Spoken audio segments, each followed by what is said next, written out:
Ladies and gentlemen, welcome to the UL Carey Institute's semi-annual lecture at Wagner College dealing with reforming government. Now, we're going to be going into, we are finishing our 6th year, as a matter of fact, of the Carey Institute.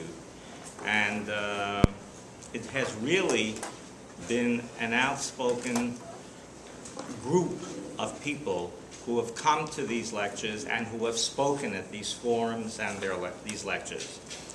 And I know that someone else is going to mention their name, so I won't. I will just mention his name now, since I have to introduce him. As Wagner College is, like William Bradford, the first governor of the Massachusetts Bay Colony, said, is like a beacon of light on top of a hill. Now, Grimes Hill, where we are located, is the largest hill on Staten Island, and probably one of the largest hills in New York City.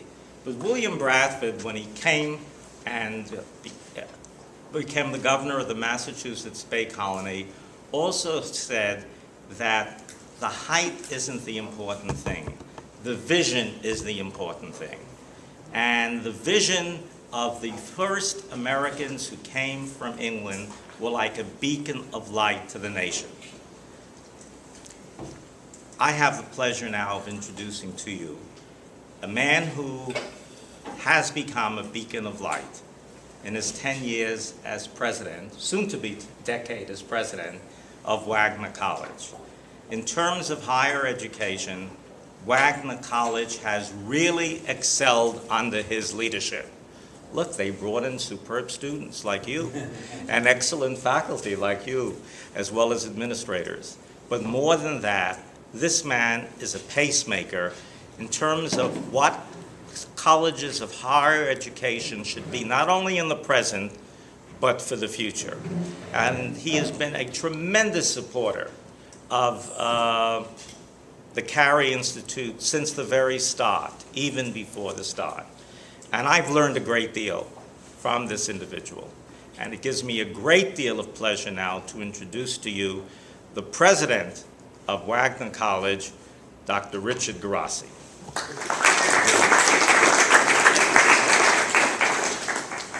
So, I'm going to tell you two things quickly. One, Seymour Lockwood is a gem and a gift to us, who has his own very distinguished career. How many of you are seniors? Okay, so you're going to get this first. Here's who the commencement speaker is. It's the first time we've ever had a Nobel Peace Prize awardee as our graduation speaker. Elie Wiesel, who's probably, along with Nelson Mandela, the two beacons of morality left in the world, will be our graduation speaker. He's probably the most distinguished person. He's a survivor of the Holocaust. He's written, probably you've all read a book called Night when you were in 5th grade, maybe in college or high school.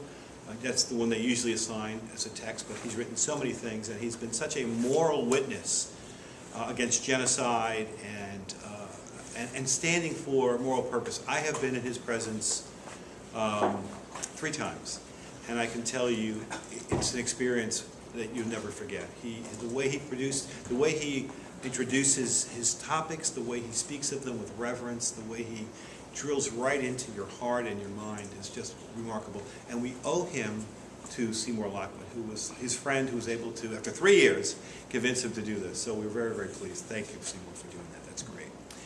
As Seymour said, we started the Carey Center for Government Reform, is it 5 years ago? Going into our 6th year, yeah. Going into our 6th year. This is remarkable. And we've had a range from a nonpartisan perspective. Democrats, Republicans, conservatives, liberals, we've had a range of people who speak to the issue of government. This is near and dear to my heart because I'm a political scientist. And so I grew up in a generation where we thought that we could affect change through good government. And as we see around us, politics has devolved into he said, she said, left, right, with no compromise in the middle, and with trivial issues being elevated to very significant issues. You know, here we are in the middle of a worldwide reorganization economically. It certainly was a crisis, but now it's kind of a reorganization of capital and labor, of hopes and aspirations and opportunities worldwide. And we're talking about things which we thought we covered in the 13th century. So somehow, things like contraception. So somehow we've evolved politics into something other. And we've seen so much corruption in government with regard to the number of people who've held office who've been actually convicted of crimes in the last 10 years. It's quite amazing. So we thought that we would take a stand as an institution, and under Seymour's leadership and a wonderful advisory group, we were able to say, okay, we were going to produce papers and articles and speakers who will speak to the issue across party lines and across ideological lines to find common ground, to talk about reforming government so that government is responsive to the people and of the people, and really return to our basic roots. So we've had a range of speakers, like I just was doing this list with Seymour. We've had E.J. McMahon, who's a conservative think tank person from Manhattan Institute, who talked about our budget issues a number of years, 2 years ago I think it was. We had Susan Lerner, who comes from what is considered a liberal organization, Common Cause, who spoke to us about all kinds of constitutional issues in the state and getting more control over, popular control over, involved in the judicial process and in the legislative process. We had Dick Daley from Citizens Union, which is a nonpartisan group. We've had Blair Horner from NYPIRG, New York Public Interest Research Group, which has always been an advocate for good government, usually very student-oriented organization. We've had Joe Salvo, who is a demographer, population expert for the New York State Planning Commission, who spoke about the shift in immigration across the city, historically and also in the contemporary period. And we've had Clyde Haberman, who's a famous columnist, I think recently retired from the New York Times, who wrote about things which involved any number of issues, but mostly issues of fairness and justice. So we've had a range, and today we have Manfred Orenstein. Are you going to introduce Manfred? So I'll let you do that, but this is one of the bright lights and beacons in the last number of years in state government. His record is superb, and we're so honored to have him here to raise issues and address issues around government reform. So with that I should say, I'm going to turn this back to Seymour, and we'll hear from him. Thank you so much.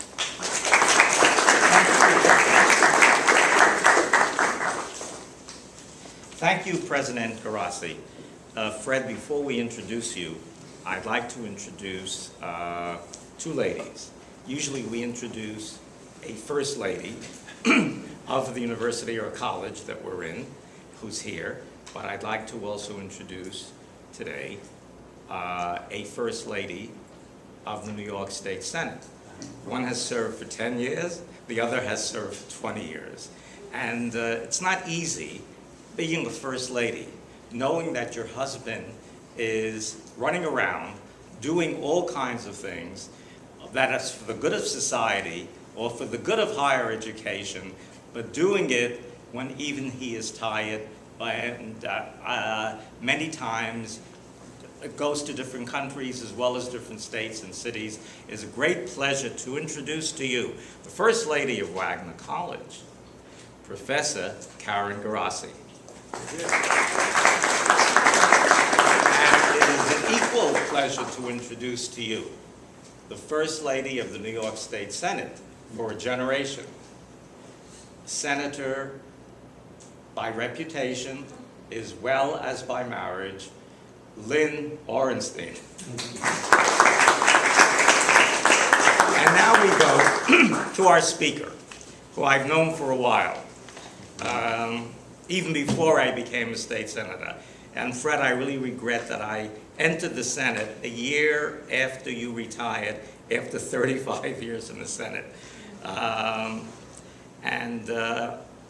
It was like knowing you at that time and before I entered the Senate was like a guiding light to me for the future, because you represented the character, the intelligence, the integrity of what I thought a leader of a political party should be.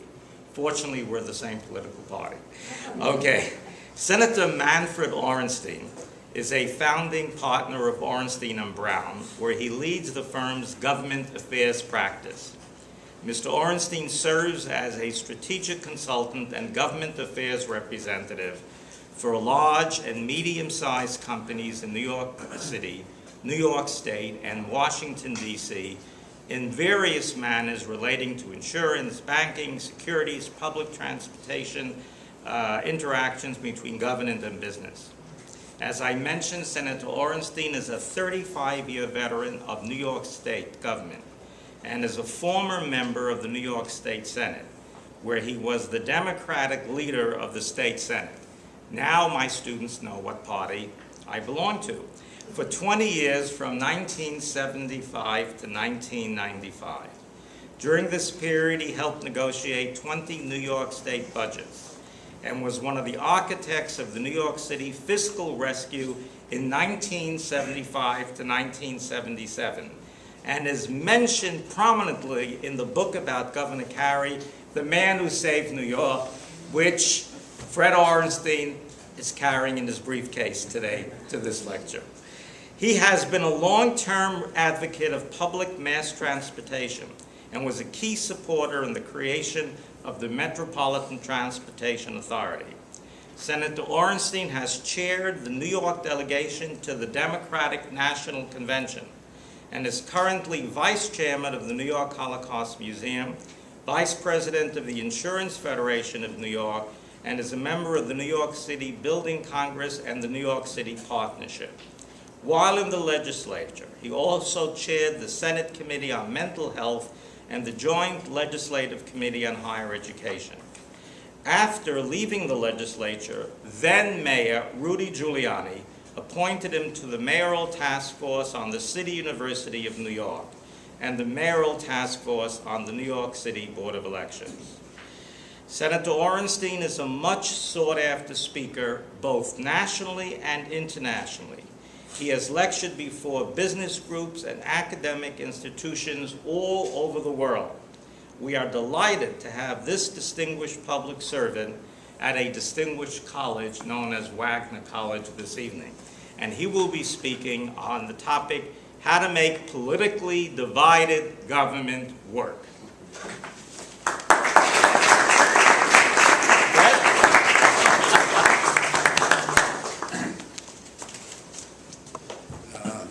Good afternoon,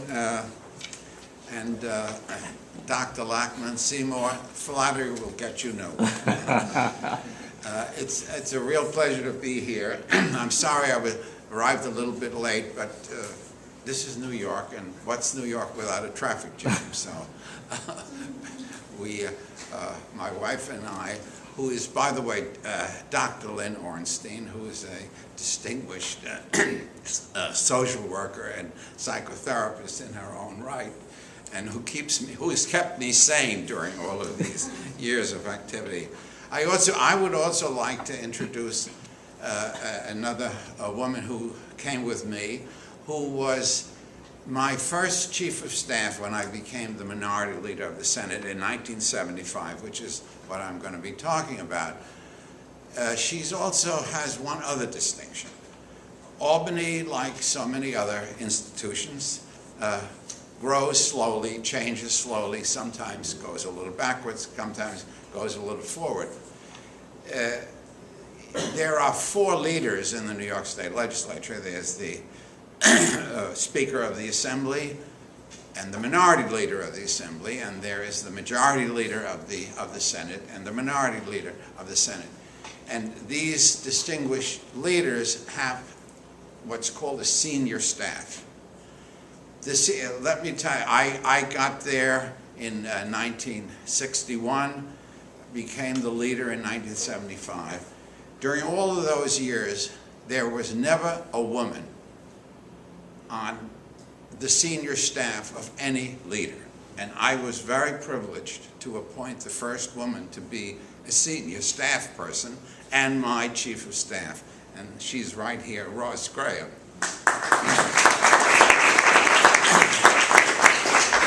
That gives you a little bit of a flavor of what I'm going to talk about. The legislature is a very controversial institution in our society.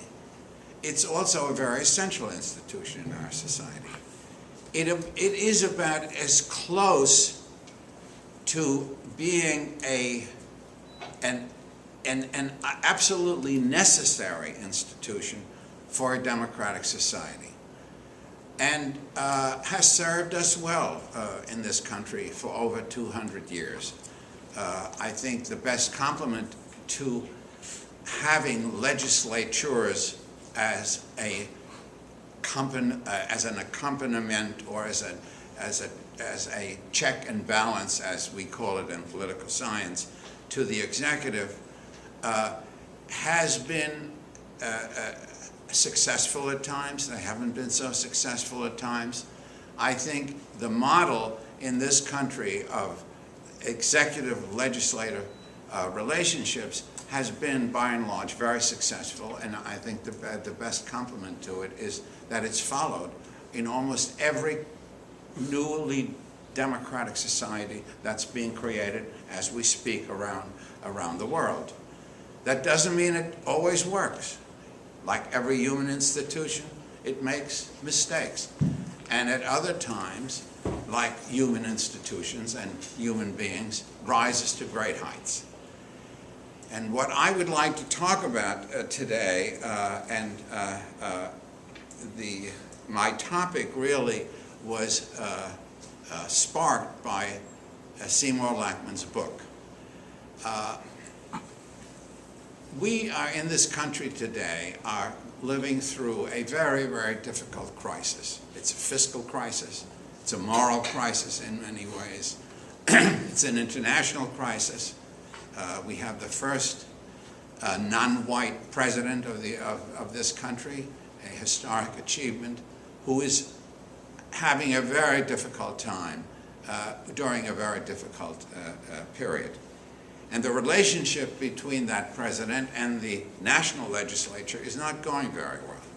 It is, in fact, dysfunctional in many, many ways. As opposed to that picture, in 1975, which is the topic that Seymour Lachman chose to write about, and to write about Hugh Carey, who was then the governor, 1975, the state of New York, and particularly the city of New York, was convulsed in a major fiscal crisis. And it is a crisis which could have pulled us apart, and it is a crisis which we could have learned to overcome, and we overcame it. And we overcame it in spectacular fashion. And I commend Seymour Lachman for writing about it, for writing about Hugh Carey's role, which was absolutely essential in that particular drama, and for highlighting that period, because in my view, that period can be looked at as a model as to what a legislature, what a government who is confronted with a searing crisis, a crisis that could have taken us down, and yet confronted it. And it confronted it in a government which was split by party lines.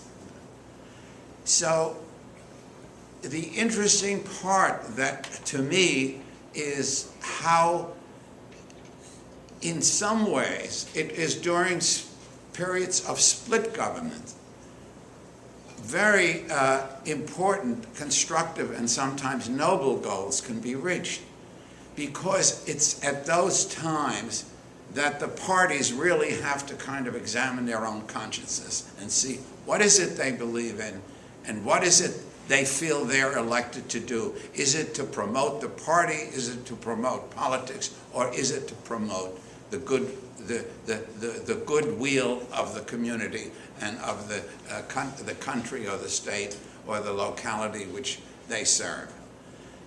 And in that respect, the 1975 period is of really enormous consequence, because it proved that a government confronted with a major crisis, which could have taken the city of New York down into flames, despite the fact that it was politically divided, was able to not only solve that crisis, but solve it in a way which became,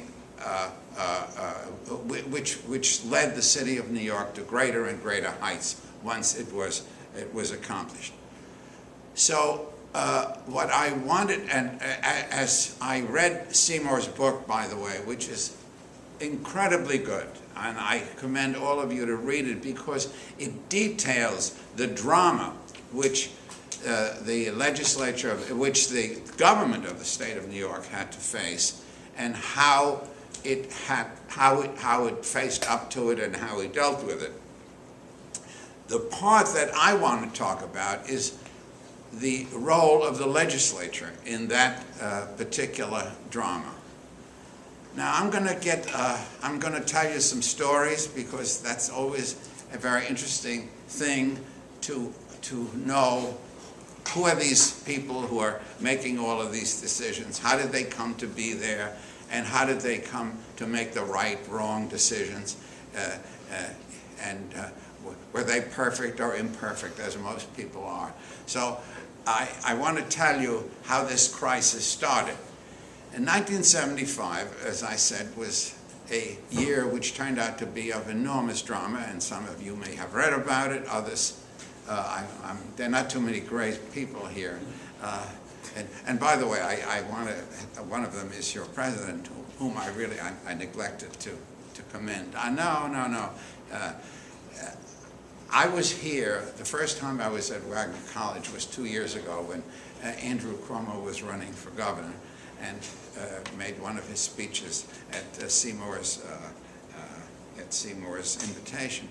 And I want to tell you, Mr. President, this place is a gem. And it's a gem which the city has not appreciated. It is not appreciating. I was chairman of the Joint Legislative Committee on Higher Education, so I know something about colleges and universities. And this is a great place. It's beautiful. It's an absolute gem for the city of New York. And I promise you, in the future, whatever I can do to help recognize this wonderful, wonderful institution, I will be there. So back to 1975.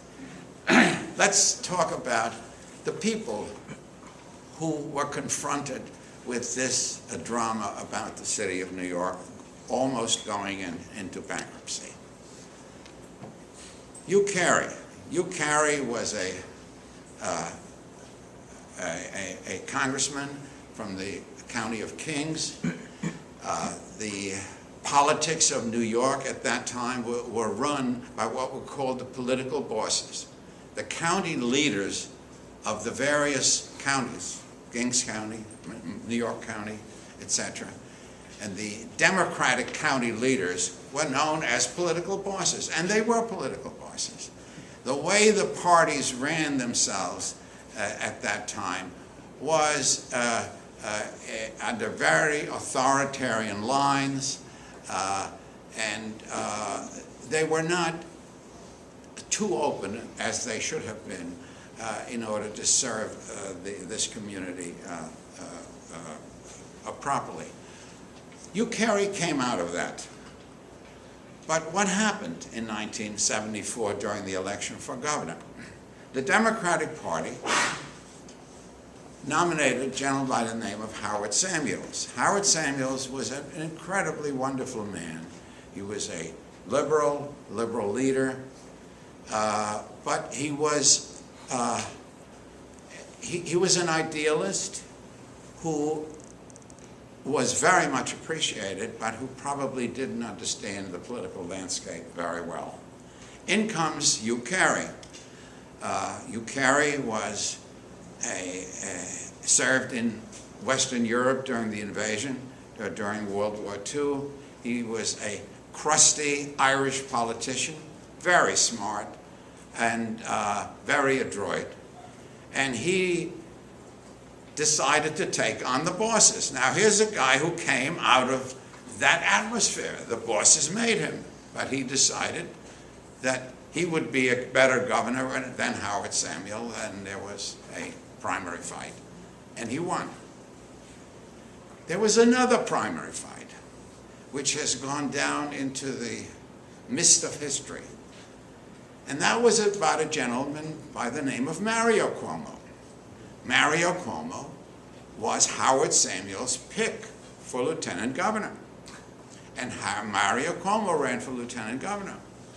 And then there was a lady by the name of Marianne Krupczak, who came from Schenectady, from upstate New York, who was, if Carey was a crusty politician, she was a hellraiser as a woman. Smart, savvy, and she beat Mario Cuomo in the primary. So you now have a ticket. And I want to take one piece of credit. I was the only member of the New York State Legislature who supported Marianne Krupczak. And Mario Cuomo never forgave me for that. But Marianne just was a wonderful addition to this firmament. So that's a little bit of a background of how we got to the beginning of 1975. The other members of this crew that faced this problem were Stanley Steingart. Stanley Steingart was an assemblyman, and he was one of the political bosses. He was the chairman or the county leader of the Kings County Democratic Party. So Stanley was an assemblyman, but he was also a tough political, so-called political boss. He had to fight off another assemblyman from Brooklyn by the name of Tony Travia, who had been speaker about 4 years before that, and who was claiming, since Hugh Carey brought in a majority in the assembly, he was claiming the right to come back, and Stanley Steingart decided to run against him and beat him. Now, Stanley had supported Howard Samuels for governor and not Hugh Carey. And so Stanley Steingart comes in as speaker, and Hugh Carey is, of course, the governor. And then there was yours truly. I was a Reformed Democrat. I fought the bosses, the political bosses from the day I went into politics on the west side of Manhattan, and together with another guy who unfortunately has kind of been forgotten, Bill Ryan, Bill ran for Congress, I ran for the Senate, and we beat the bosses. And so I came in totally as an independent. The last member of the crew that had to make all of these decisions was a gentleman by the name of Warren Anderson. Warren Anderson was a Republican from Binghamton, New York, but he was urbane, smart, loved the city of New York, but was a Republican by trade and by politics and knew how to fight. So this was the crew that comes to power in 1975, on January 1st of 1975. 3 days, I would say, 3 or 4 days after January 1, and under the Constitution of the State of New York, the legislature has to meet on the first Wednesday after January 1st. So on that Wednesday, we all come to Albany. And normally it's a ceremonial day. The governor makes the State of the State speech, and everybody goes home and then comes back next week when we start to govern. This day was a little different. I remember arriving at the Capitol about 9 o'clock in the morning. The speech was supposed to be at about 1. I get a call around 10 o'clock. Come to the governor's office, there's a meeting. I said, a meeting? Well, why are we having a meeting on this, on this ceremonial day? We'll go see the governor, we'll go to a couple of cocktail parties and go home, and then we'll start business the following Monday. Well, we got to a meeting in the governor's office, this whole crew that I just described.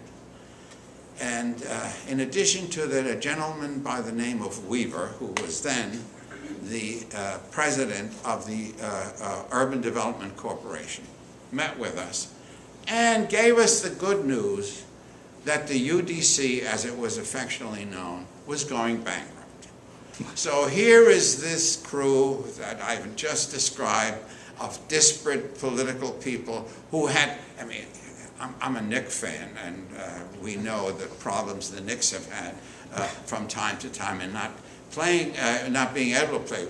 We didn't even have one day of training or one day of experience in working together. And here we are, meeting on the first day when we're finally found who the players were and who is going to be what, and we are told that the UDC is going bankrupt. So I can imagine, you can imagine that that was not a very, very welcome news. Fortunately for us, Governor Carey and his very competent staff, and by the way, that's another aspect of this, not every governor has the greatest staff in the world. Hugh Carey assembled an absolutely outstanding staff of people. The other governor who had a staff that could be described that way was Governor Rockefeller, and when I was a young legislator, that's who I served on. And while I disagreed from time to time with the governor, he had an enormous staff that really was very sophisticated about the affairs of the city of New York and New York in general. And Hugh Carey assembled a group of people similar to that. They had advised him that the finances of the state of New York were not in good shape. And so, not only did we get a rather cold bath at 10 o'clock in the morning by finding out that the UDC is about to go bankrupt, but 2 hours later, Hugh Carey made his first State of the State speech by announcing that the days of wine and roses are over. That became a famous slogan on his speech. And he was right, because the finances of the state of New York were not in great shape at that particular time, and he was smart enough to recognize that and to put everybody on notice. So, as you can imagine, this rather social day that was supposed to start the 1975 session started in a rather dramatic fashion. Within the next 2 or 3 or 4 weeks, we were able to solve the problem of the UDC by creating a vehicle which was able to borrow money in order to deal with the shortfall of the UDC. And that the credit of the state of New York was pledged to that vehicle, and so the UDC was able to go out into the financial market and raise the monies with which to cover its shortfall. But that became the trademark for us being able to work together, because clearly Warren Anderson could have made politics out of it. He could have, as we have seen, and I don't want to make this a Republican-Democratic thing for the moment, but the opposing leader to an administration of the other party, you know, could have made a lot of troubles to put his marker down, to make certain that, look, guys, you better deal with me or else. He never did that. We pitched right in from that moment on. We know we had to solve this bankruptcy problem at the UDC. Otherwise, the whole credit of the state of New York would be damaged, and the name of the state of New York would be damaged.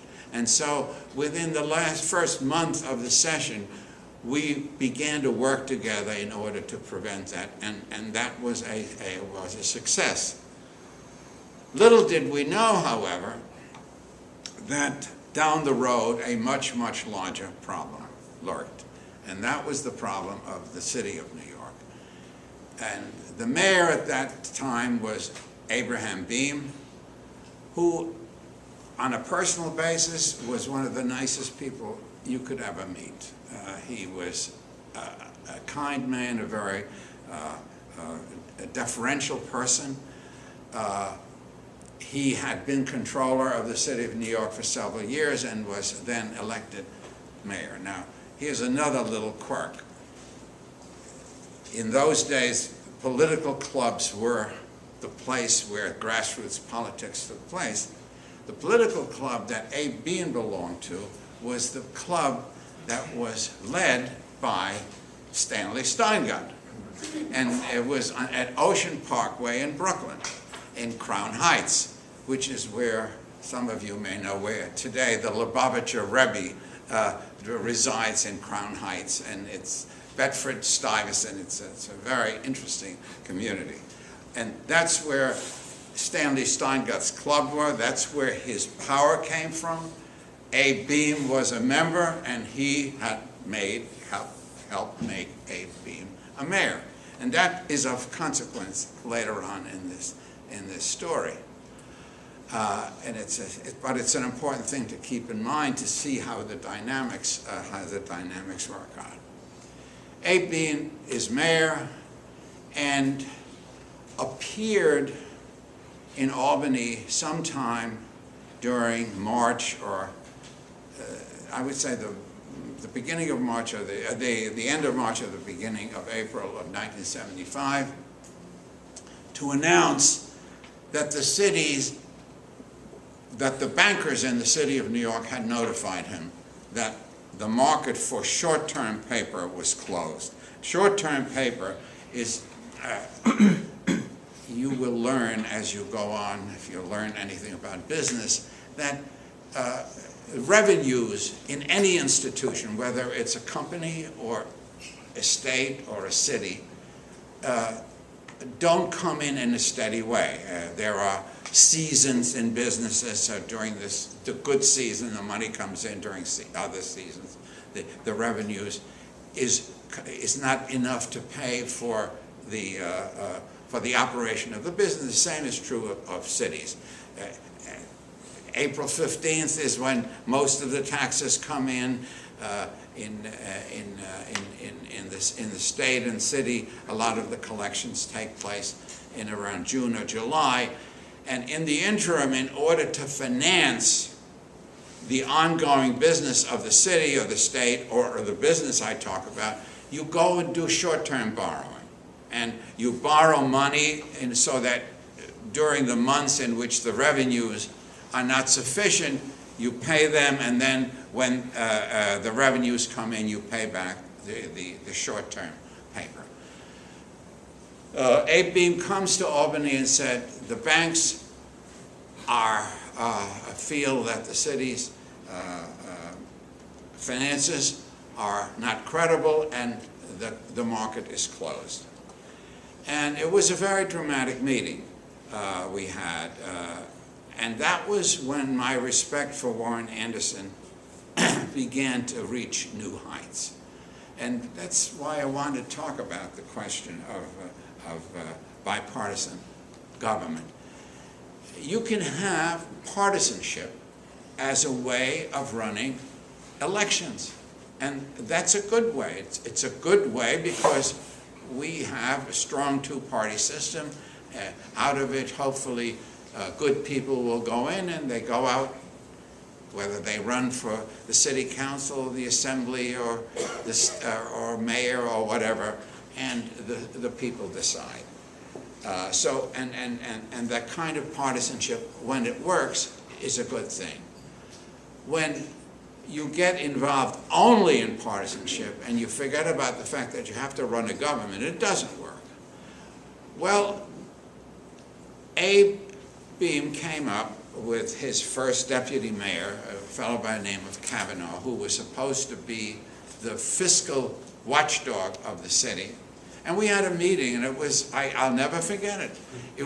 There is a red room. There's a room called the Red Room on the second floor of the state capitol. And the reason I tell you this, because when you read newspapers, when you see things on television, everything is so dehumanized. I want to humanize things a little bit. These are real people who do real things, and they make real decisions. They real have feelings, and they get angry, and they get happy, and they make mistakes, and sometimes they do some very good things. Well, we had a meeting in the Red Room, and Abe Beame, this is with the governor, the speaker, Stanley Steingart, Warren Anderson, and myself as the minority leader of the Senate, and the gentleman, I forget his name for the moment, who was the minority leader of the Assembly, the lobster fisherman from Suffolk County.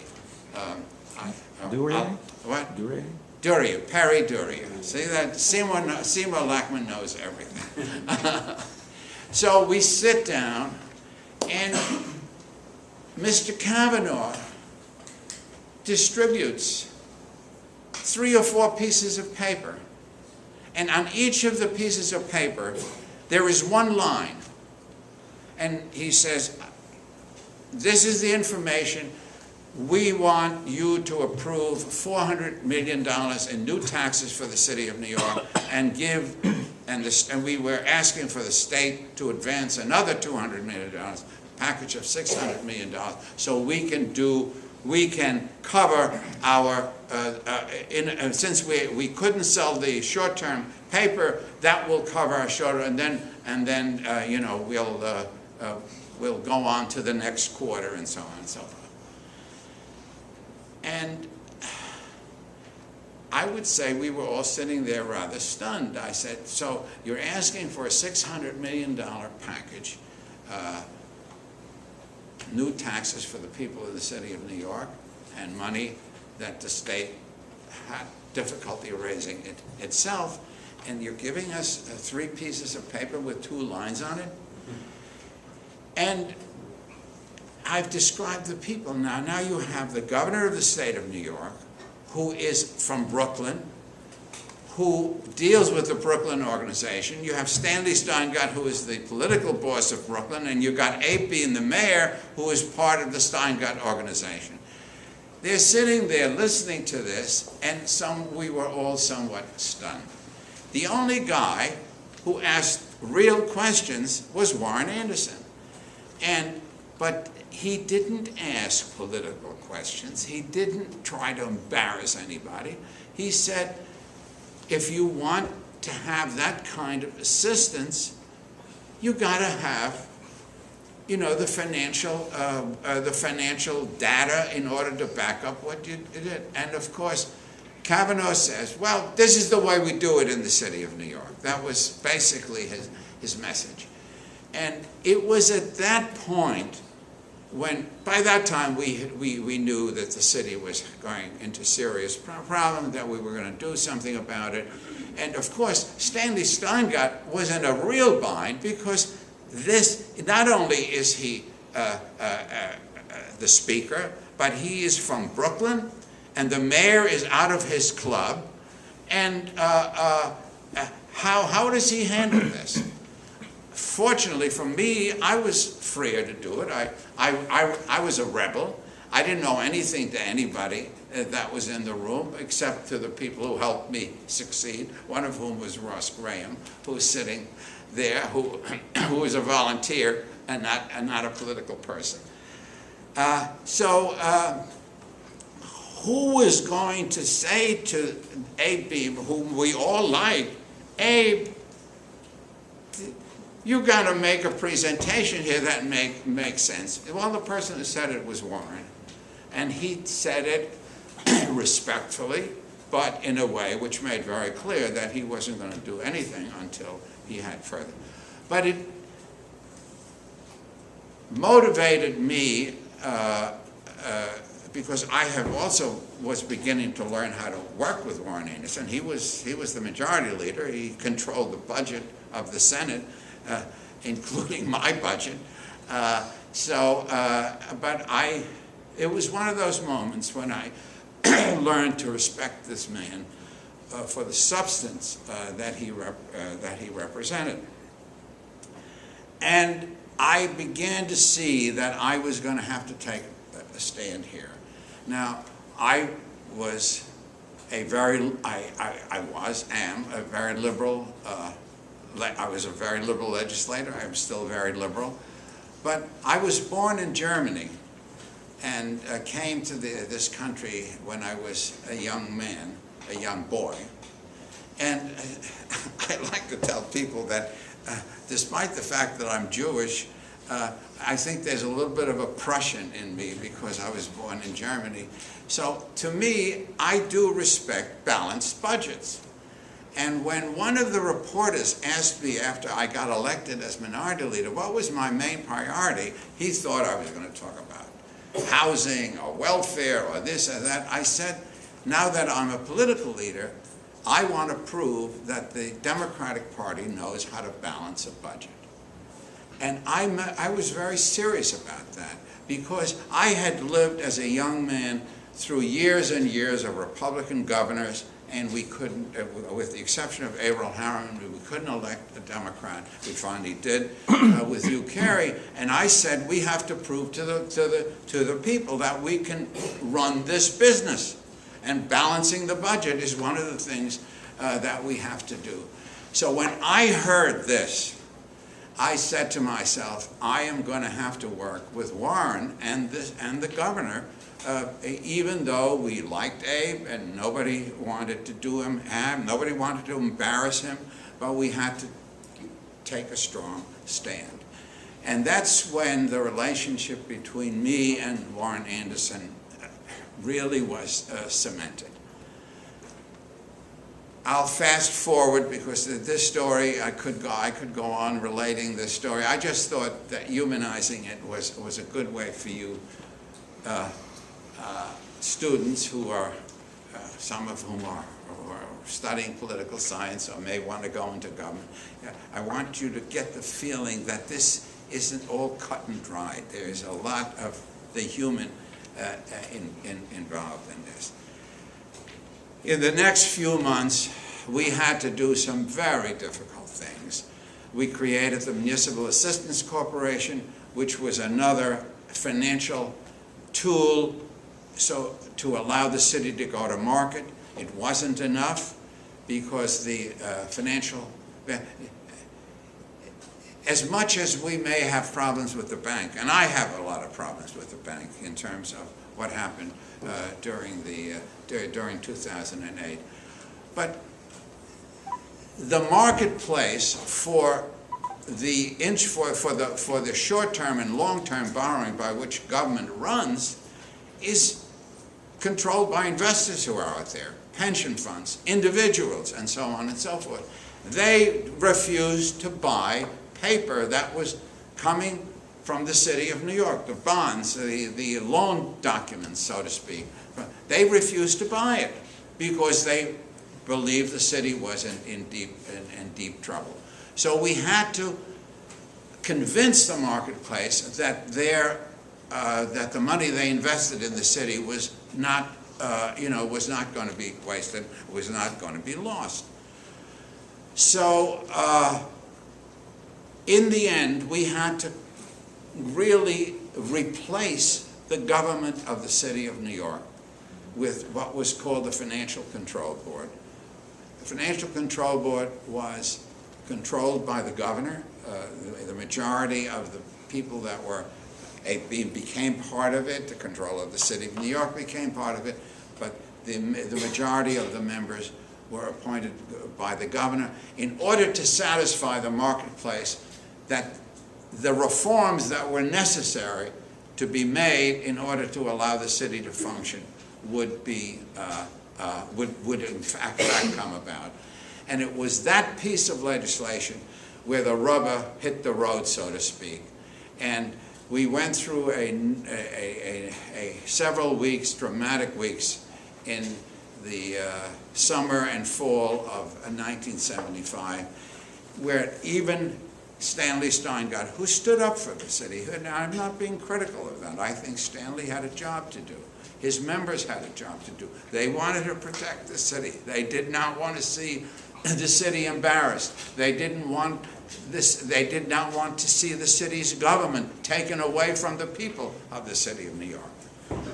And so they fought this till the end, when it became clear that that was the only way the city was going to be able to go to market.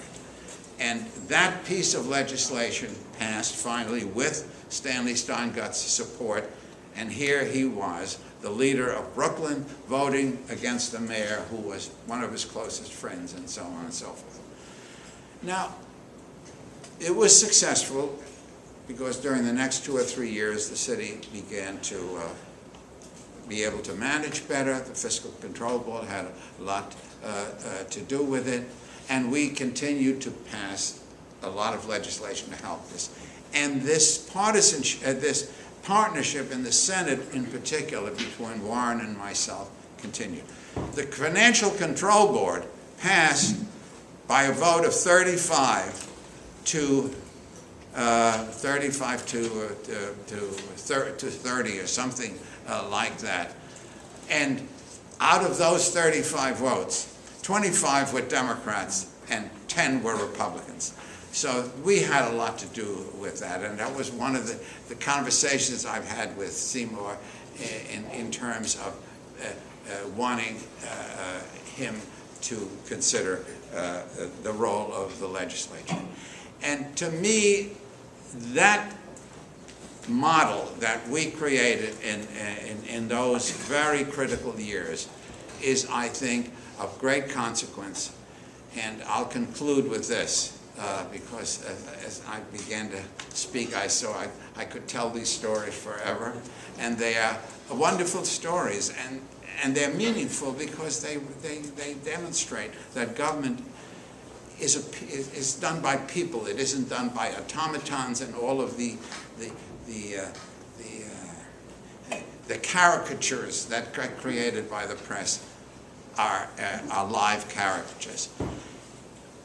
We have to convince the people in Washington that it is possible to work together as Republicans and Democrats to save the country and to serve the country. And if I can, in the question and answers, in some way elucidate that, I will. Anyway, it's a pleasure to meet all of you and to talk with you.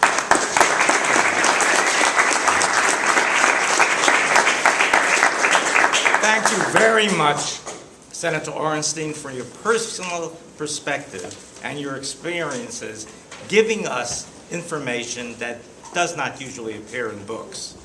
Now, people were leaving at 6 o'clock because there are 6 o'clock classes.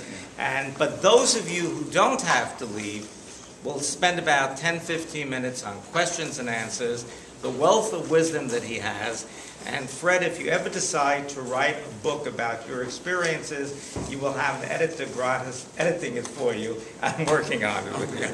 Now let me say, this experience today could never have taken place without a young lady in this room, and that is my graduate assistant, Alexa Marin. Alexa, where are you?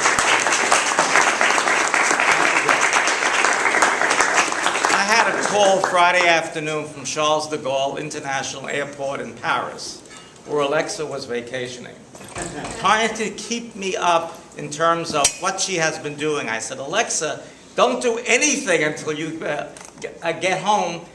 This was during spring break. The following week, then you can do it. But Alexa has the type of integrity and intelligence that is many ways unusual in today's world, but not unusual in today's Wagner College. I want to thank you for what you did, both at the airport and when you arrived back home. And I want you to know that Alexa is getting her master's degree in business administration in 2 months from Wagner College. And in September, we'll be starting law school, Fred, at Pace University School of Law, and will be succeeded by a member of her family, Megan Marin, for the next 2 years, who gets her bachelor's degree this May and will get her master's degree in 2 years, and she will be my new graduate assistant. Thank you for everything. Guess who recommended her? Her big sister. Questions and answers. You give the questions, he'll give the answers. I'll just say one thing. This is fascinating because the larger theme is obvious. These social relationships and politics are so important. So Another era, appended to this one, let's say, was when President Reagan was in office, a conservative Republican president, and Tip O'Neill was the Speaker of the House, a liberal Democrat from Massachusetts. They were bitterly opposed to cutting back the, what we call the safety net, the social safety net, and also about union rights and so on and so forth. But they would have a drink together every afternoon at 5 o'clock, tell a few stories, get to know each other. They knew each other. They had a jocular relationship, and then they would go to war together the next day. But that allowed them to compromise because they had a personal relationship. This is your point. You had to develop a personal relationship and an intellectual relationship around the issues confronting us that allowed you to say, okay, together we're elected to make government work. And that's the point. It's really It's a very good point. Well, you know, what that speaks to, Mr. President, is the fact that you disagree with someone on an ideological basis, on a merit basis about program, doesn't mean you hate that person. What's wrong today in the politics of the United States is that there is hatred. There are people who won't talk to each other, who won't even recognize that the other party may have a point. And that's why you have gridlock in Washington, because people simply take the position, I'm right, and not only am I right, but my right is certified by God or somebody else, and therefore don't talk to me about it. And that's what you're seeing. Happening in Washington, which didn't happen. And the gentleman I talked about, Warren Anderson, was a tough politician.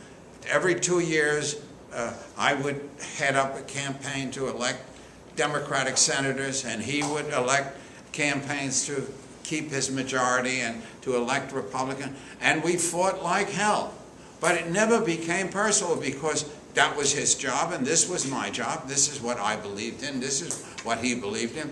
And he won. And once, we won, we went back into the chamber and we did the work that we were elected to do. And unfortunately, that is not what's happening in Washington today, where you have the minority leader of the Senate, Senator McConnell, saying at the day that President Obama took office, he said, this is the minority leader of the Senate, the United States Senate, saying his first priority is to defeat the President of the United States. Well, he's a United States Senator. His first priority should be to run the country.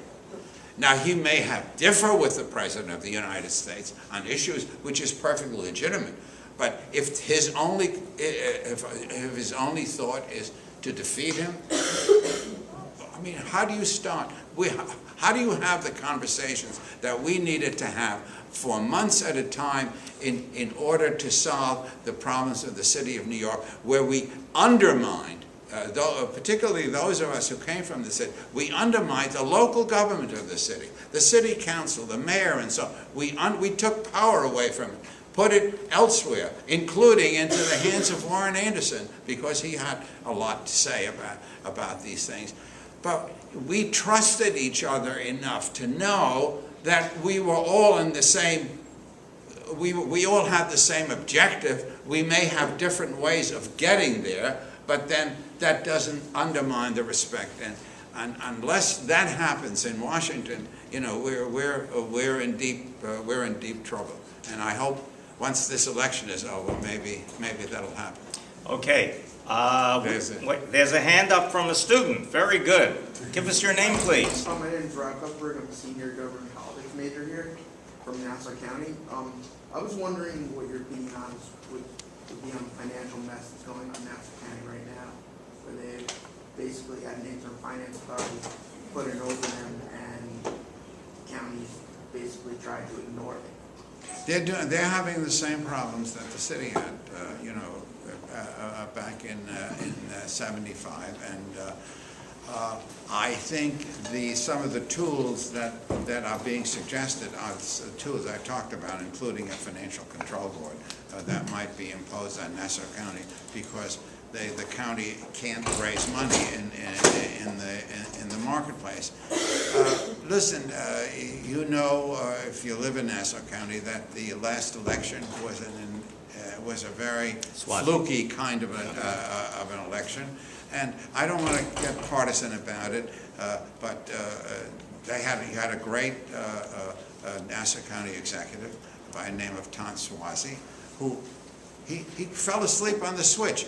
He's a friend of mine and somebody I have enormous regard for. He fell asleep at the switch and he forgot there was an election and he took it for granted and he got defeated.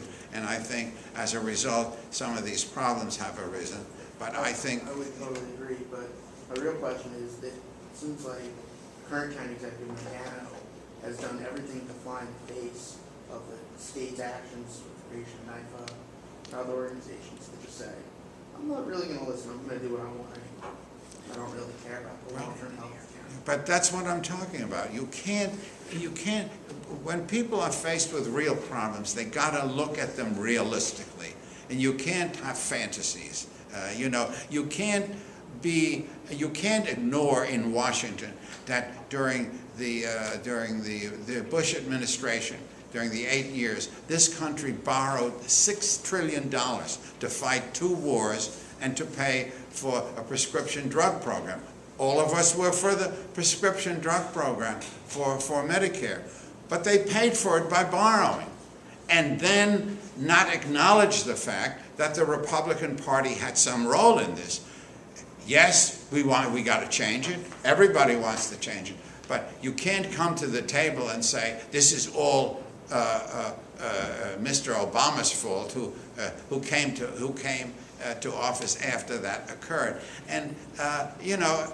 And there are mistakes that were made by the Democrats as well. So I don't want to make this a partisan lecture.